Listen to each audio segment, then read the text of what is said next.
Hi, I'm Tim. Welcome to Watchbox, and thanks for logging on. If you love this watch, email me, tmosso@thewatchbox.com. It's in the description below.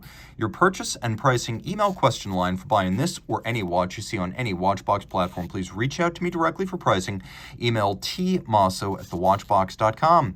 Today, we are discussing a classic launched in 2005, but it hasn't aged today. Still the definitive statement of what a Breguet wristwatch should be in the modern era. This is the Breguet La Tradition, reference 7027 in white gold. As you can see, the model is 11.9 millimeters thick. It is 45.4 millimeters from lug tip to lug tip, and it has 20 millimeter spacing between the lugs. Now, there are two ways to judge the width of this watch from 9 o'clock to 3 o'clock, not including the crown. You can see that the mid case is inboard of the bezel. So the bezel and the case back have little overlapping lips that extend the watch. So it's rated as a 37 by Breguet, but if you measure from bezel edge to bezel edge across the wrist, it measures a little over 38. So I'm going to consider this watch to be a 38 in terms of how it looks and how it wears. Now, the timepiece on my 16 centimeter circumference wrist is a good fit. It does wear a little bit larger than you'd expect because the lugs are so straight. They don't arc down or angle in any meaningful sense. There's a little bit of an angle there, but it is more of an aesthetic treatment than an ergonomic one. The watch, however, is thin, and with a domed bezel, it'll slide easily underneath the cuff. I can recommend this watch for a wrist as small as 13.5 centimeters circumference, and you can see from over the top, the lugs are nowhere near the edge of my wrist. You can also see that quite well from down the barrel. They're just nowhere near the edge of my wrist. So if you have a smaller wrist, you can wear this. It's suitable for women.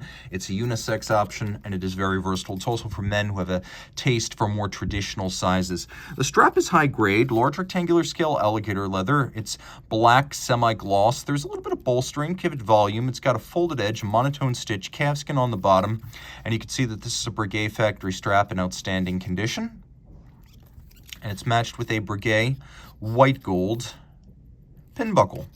Now, the case is handsomely handmade. These coined case flanks are cold rolled and then hand finished, and we have lugs that are inserted into slots on the case flank, welded together, and then evidence of the weld is removed, so you have that super sharp and clean break between coined case and polished lug. This is a very laborious way to make a watch, but at Breguet volumes, it makes sense. You can also see that the strap is held to the case using screws and bars, and there are little set screws on the bottom that fix the whole thing in place. So it's more complex and more expensive to make a lug system this way than it is to just fit spring bars, but this system is more secure against accidental release than spring bars. Breguet crown, push-down crown, this watch with a 30-meter water resistance, and you can see there's a little kerf underneath the crown so you can more easily dig in your nail. The mid-case coined, the bezel domed with a little lip on its outer edge. Everything is of high polish. And on the dial side, we have the Breguet caliber 507DR. To be honest, most of the movement is on the dial side. Turn it all over, and you can see handsome frosting. You can see mirrored anglage on the edge of the bridges. You can see sharp inward angles where bevels meet, which is particularly impressive. And you can see black polished screws with chamfered slots and chamfered circumference, engraving, satination on wheels, and the second power reserve indicator. There's also one on the dial side. You can see the mechanism right here and a secondary scale. You can also appreciate that the watch is adjusted in a chronometer style 5 positions. And then we turn it over and you realize that most of the action's on the dial side. This is actually the case back shot of the 34 jewel movement. The case back is the case front. Let's start with the dial. The dial is made of solid gold. It is then cut on a rose lathe at Breguet, an old-fashioned way of making a guilloche. Guilloche, of course, is cutting. There is stamped guilloche, which is kind of a contradiction in terms. They don't use that at Breguet. This is cut, reductive guilloche. Now you can also see we have little Breguet style hands, and we have silver printing in Roman numerals with a watchmaker's 4 on that gold dial, and it is solid gold. It's cut on a rose lathe, then it's galvanized black, but that dial is a disc of solid gold. Then we have the power reserve indicator. The manual wind power reserve here is 50 hours, and then we have the elements that are drawn directly from a Breguet pocket watch from the era of Abraham Louis Breguet. So the barrel takes pride of place at center. It drives what is effectively the great wheel. Normally this would be the center wheel, but the great wheel. And you could see that the design of the wheel, right down to the flare of the spokes, emulates that ancient Breguet pocket watch.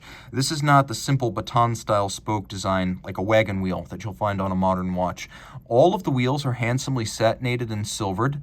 And so we have the great wheel, the third wheel, the fourth wheel, and then we have the escape wheel. Note that there are individual finger train bridges used for each wheel in the train. That's another nod to antiquity. If you look closely, you can see that the bridge is frosted. And a lot of people think, well, where are the Geneva waves? Well, they wouldn't have had those on Breguet-era pocket watches. That's not always how he did things. You could see, though, that the anglage is as bright and luminous and handsome as anything you'll find on a Patek Philippe. So while the look might be a bit austere because it's all monochromatic and grayscale, make no mistake, it is beautifully finished in detail. Now, a surprise here is that the watch actually has a very modern recessed bolt free-sprung balance, and it does have hacking seconds. So this is a balance for which all adjustments in 5 positions are made by moving the bolts in and out to change the polar moment or turning force of the balance. The balance beats away at 21,600 vibrations per hour, or 6 beats per second, but by changing the turning force or polar moment, Breguet watchmakers are able to impart a very accurate and shock-resistant regulation to this movement. Now, we also have an overcoil hairspring. You can see it doubles up over itself. The purpose of that is to center the mass of the hairspring so one side isn't heavy. The result is that the watch won't run fast in one position and slow in another due to the asymmetrical mass of the hairspring. So that's why Breguet invented the overcoil. That's the purpose it serves here. And then finally, we have a large cantilever spring atop the capstone, and that's called parachute, and it was an early shock protection system designed for pocket watches by Abraham Louis Breguet. It was one of his fundamental innovations, and it endures today. It's both more entertaining than Inca Block and true to history. Reach out to Team Mosso at thewatchbox.com for purchase and pricing details.